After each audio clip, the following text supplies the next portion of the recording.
പഠിച്ചോ? ഇന്ന് നമ്മൾ 6 നമ്പറാണ് പഠിക്കാൻ പോകുന്നത്. 6 എങ്ങനെയാണ് എഴുതുന്നത് നോക്കിക്കേ. ഇങ്ങനെയാണ് 6 എഴുതുന്നത്. 6 നിങ്ങൾക്കെല്ലാം എഴുതാൻ അറിയില്ലേ?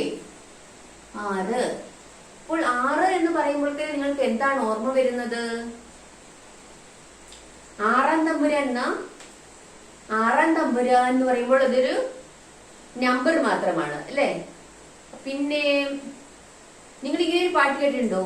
ആറാട്ടിനാനകളെഴുന്നള്ളി. ഈ ആനയ്ക്കൊരു കൂട്ടുകാരനുണ്ട്. ആരാണെന്നറിയാം ആനയുടെ കൂട്ടുകാരൻ? ഉറുമ്പാണ് ആനയുടെ കൂട്ടുകാരൻ. ഈ ഉറുമ്പിന് എത്ര കാലുകളുണ്ടെന്ന് നിങ്ങൾക്കറിയാമോ? ഉറുമ്പിന് 6 കാലുകളാണ് ഉള്ളത്. മനസ്സിലായോ? പിന്നെ ആനയ്ക്ക് എത്ര കാലുകളുണ്ട്?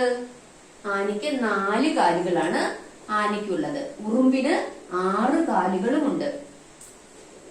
അപ്പൊ ഈ ഉറുമ്പിന്റെ ആനയുടെയും ഇടയിൽ കിടന്ന് ഞെരുങ്ങുന്ന ഒരാളുണ്ടല്ലോ, അത് ഏത് സംഖ്യയാണ്? 6ന്റെയും 4ന്റെയും ഇടയ്ക്കുള്ള സംഖ്യയാണ് 5 അല്ലേ? അപ്പൊ നിങ്ങൾ ഏതൊക്കെ സംഖ്യ പഠിച്ചത്? 4, 5, 6. അപ്പൊ 4ന്റെയും 6ന്റെയും ഇടയ്ക്കുള്ള സംഖ്യയാണ് 5. ഓക്കെ, ഇപ്പൊ 6 മനസ്സിലായില്ലേ നിങ്ങൾക്ക്? ഇനിയും എന്താണ് നമ്മൾക്ക് അടുത്തത് നമുക്ക് പഠിക്കാനുള്ളത്? നമ്മുടെ സങ്കലന പട്ടികയാണ്. ആ പേജ് എടുത്തിട്ട് നിങ്ങൾ എത്ര വരെ എഴുതിയിരിക്കുന്നത്? 4, 1, 5 വരെ നിങ്ങൾ എഴുതിയിട്ടുണ്ട് അല്ലേ?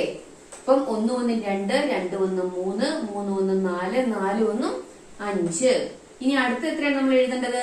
5 + 1 6 എന്ന് അതിന്റെ താഴെ എഴുതുക. ഇത്രയും വരെ നിങ്ങൾ പഠിച്ചോ? ഇനി അടുത്തത് 5 + 1 6, 5, 1, 6 എന്നും നിങ്ങൾ പഠിക്കുക.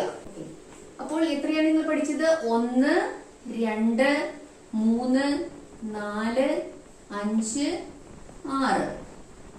6ന് 6 അക്ഷരത്തിൽ എഴുതുന്നതാണ്. ഇങ്ങനെയാണ് 6 അക്ഷരത്തിൽ എഴുതുന്നത്.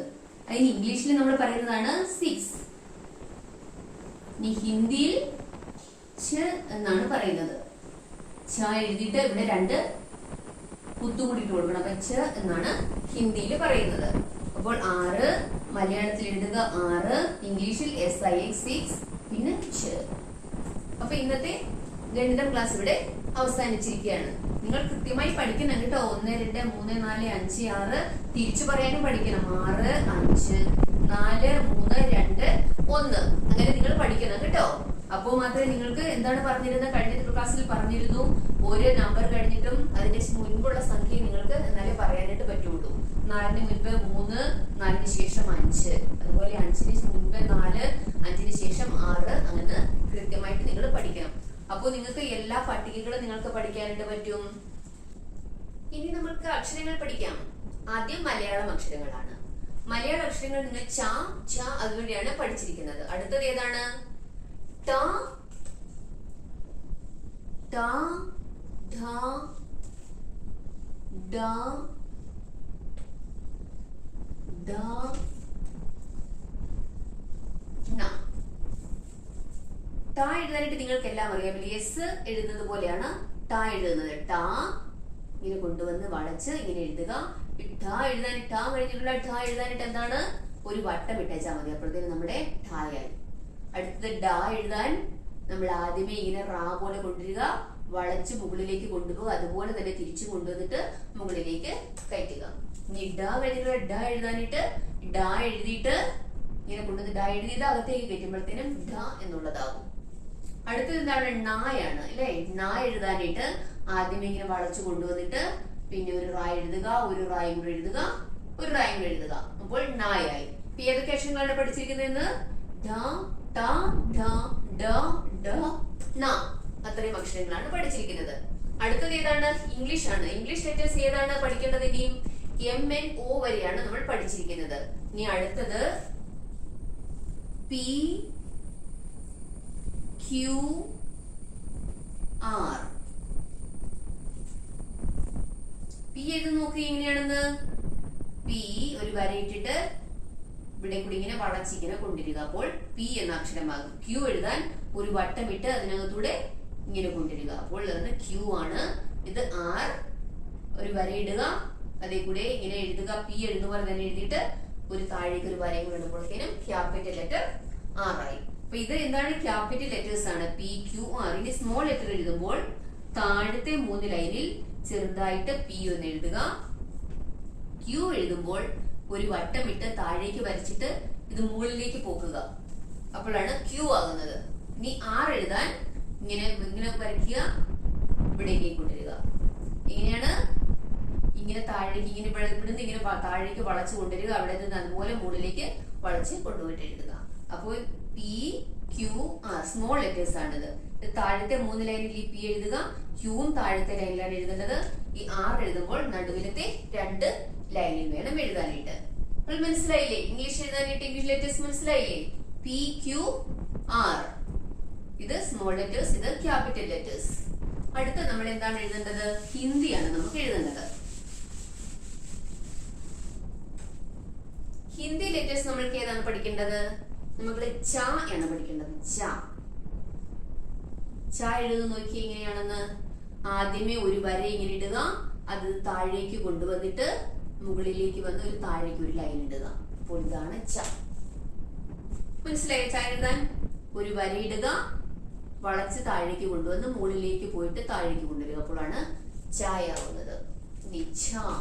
അടുത്ത അക്ഷരം എഴുതാൻ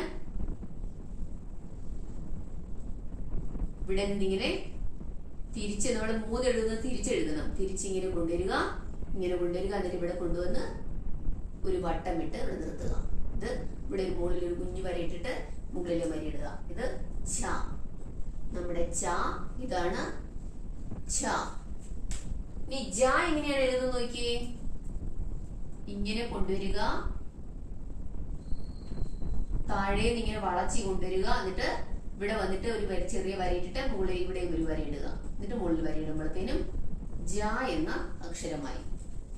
മനസ്സിലായോ ജ എഴുതാൻ? ച ഝ ജ. നി അടുത്ത അക്ഷരം എഴുതാൻ ഇത് നിങ്ങൾ എഴുതിയിരുന്നു. ഈ എന്ന അക്ഷരം നിങ്ങൾ എഴുതിയിരുന്നു അല്ലേ? ഈ എഴുതുന്ന എങ്ങനെയാണെന്ന് നോക്കിയാൽ കുഞ്ഞൊരു വരയിട്ടിട്ട് അതേ കൂടെ കൂട്ടി എസ് എന്ന് എഴുതി തകർത്ത് കയറ്റി പുറത്തിറക്കുക. അതാണ് ഈ എന്നുള്ള അക്ഷരം.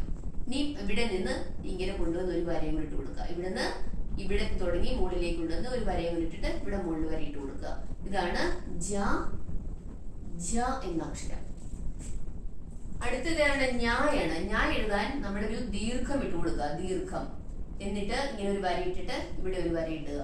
ഇതാണ് ഞാ എന്ന അക്ഷരം.